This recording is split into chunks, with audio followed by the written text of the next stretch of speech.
Bonjour à tous et bienvenue sur Indus Gear Up avec Hafiz Ben Amara, la chaîne qui accélère votre performance industrielle.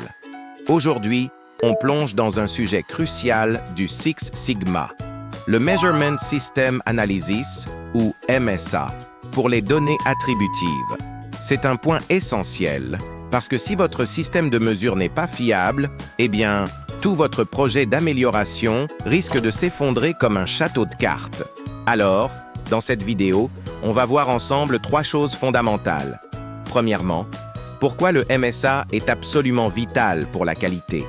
Deuxièmement, on va décortiquer les 5 étapes clés pour réaliser une analyse attributive efficace. Et surtout, on verra comment interpréter concrètement les résultats dans le logiciel Minitab pour que vous puissiez agir directement sur le terrain. Prêt? Alors, on y va! Mais d'abord, pourquoi on mesure? La réponse est simple. On mesure pour protéger nos clients et pour s'assurer de ne livrer que des pièces conformes. Comme le disait le grand qualiticien Taguchi, si vous ne pouvez pas mesurer, vous ne pouvez pas améliorer. C'est la base de tout. Mesurer, c'est comme allumer la lumière dans une pièce sombre. Ça vous permet de savoir exactement où vous en êtes pour ensuite définir où vous voulez aller.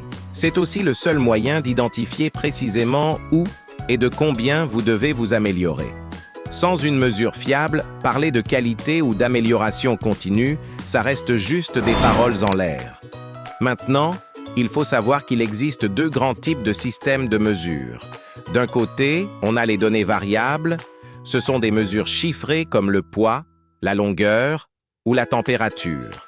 De l'autre, on a les données attributives. C'est ce qui nous intéresse aujourd'hui. Il s'agit de classer des pièces dans des catégories OK ou pas OK, conforme ou non conforme, présence ou absence d'un défaut. Pensez par exemple à une inspection visuelle, à un gabarit passe pas, au contrôle de la couleur d'un produit. Dans tous ces cas, on ne mesure pas une valeur, on donne un verdict. Alors, quel est l'objectif du MSA attributif? C'est tout simplement d'évaluer la fiabilité du jugement, que ce soit celui d'un opérateur ou d'un système de classification automatique. On cherche à répondre à 3 questions cruciales. Est-ce que nos opérateurs évaluent tous de la même manière? Ça, c'est la reproductibilité. Est-ce qu'un même opérateur juge toujours une même pièce de la même façon? Ça, c'est la répétabilité. Et enfin, est-ce que leurs décisions sont justes par rapport aux standards, à ce que le client attend? Ça, c'est l'exactitude. En bonus, le MSA va aussi vous dire s'il faut former vos équipes, si vos instructions de travail sont assez claires ou s'il faut revoir les échantillons limites de votre catalogue de défauts. Pour faire simple, dans les données attributives, il y a plusieurs catégories. Mais la plus courante, sur laquelle on va se concentrer, c'est la classification binaire. OK, NOK, ou en anglais Go, No Go. C'est le cas de figure que vous rencontrerez le plus souvent. Allez, entrons dans le vif du sujet avec les 5 étapes d'un MSA attributif réussi. La première étape, et c'est la plus importante, c'est la planification. Avant même d'ouvrir Minitab, il faut préparer le terrain. Sélectionnez 30 à 50 échantillons qui représentent bien toute la variabilité de votre production, pas seulement les pièces parfaites et les rebuts évidents.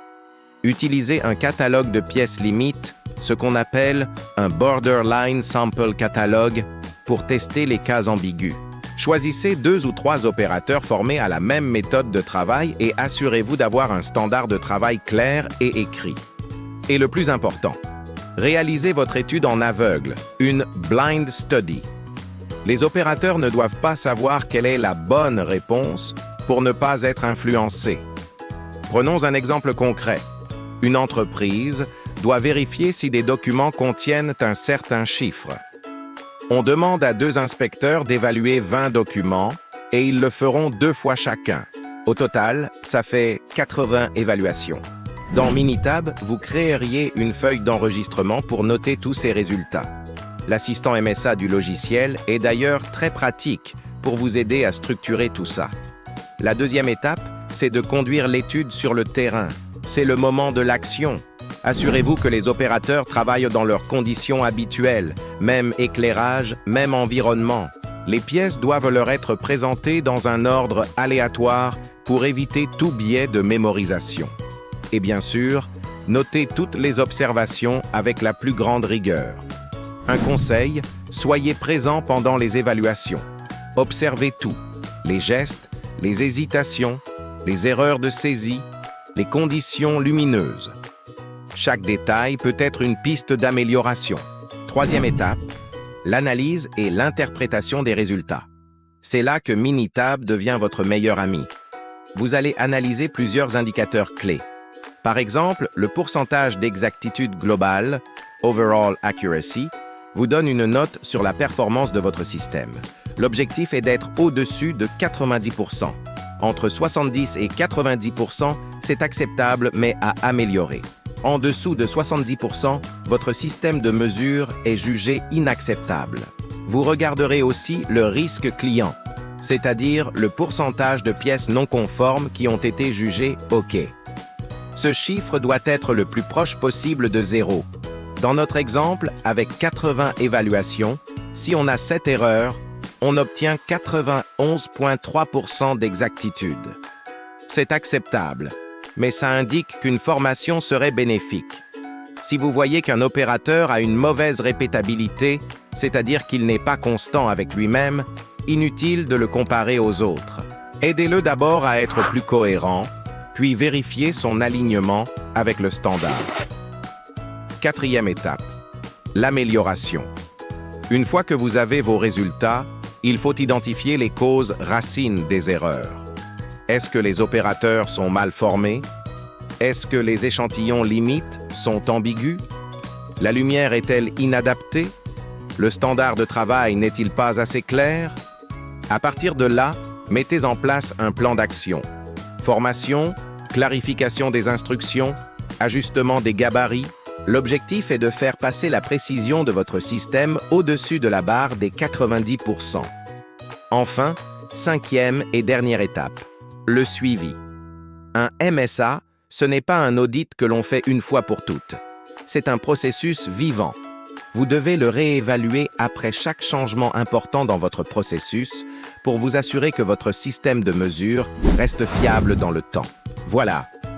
Vous connaissez maintenant toutes les étapes d'un MSA attributif complet, de la planification jusqu'à l'interprétation dans Minitab.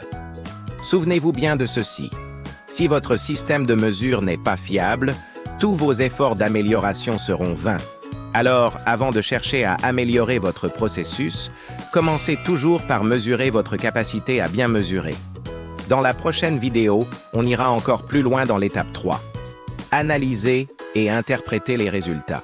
On verra ensemble en détail comment exploiter les rapports Minitab et comment interpréter visuellement les graphiques pour prendre les meilleures décisions. Si vous voulez progresser en Six Sigma et maîtriser la qualité industrielle, c'est le moment. Abonnez-vous à Indus Gear Up, activez la petite cloche pour ne rien manquer et partagez cette vidéo avec votre équipe. Merci de votre attention et à très bientôt.